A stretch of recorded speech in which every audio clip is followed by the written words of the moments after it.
ጣና ሐይቅ እሳት የወለደው ባህር።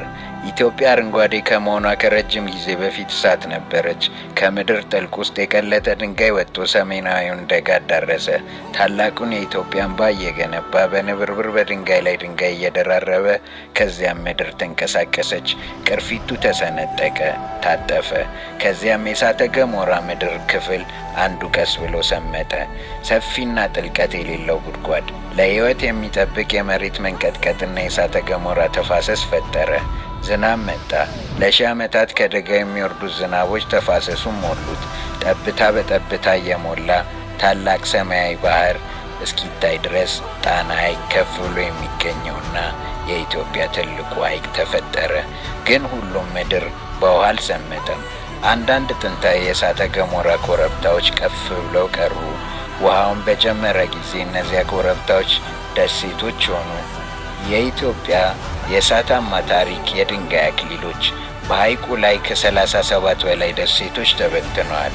ከ20 የሚበልጡትም የጥንት ገዳማት መገኛ ናቸው። የእሳተ ገሞራ ጫፎችን ወደ ቅዱስ ስፍራዎች የለወጡ መነኮሳት ከብዙ መቶ ዓመታት በፊት የሰሯቸው ጊዜ ያለፈ ሲሄድ ነፋስ፣ ዝናብ እና የሐይቁ የለዘበ ትንፋሽ እነዚያን ድንጋያማ ደሴቶች ሕይወት ሰጣቸው። በማዕድን የበለጸገ የእሳተ ገሞራ አፈር አረንጓዴ ደኖችና ረጃጅም የፓፒረስ ተክሎችን አበቀለ።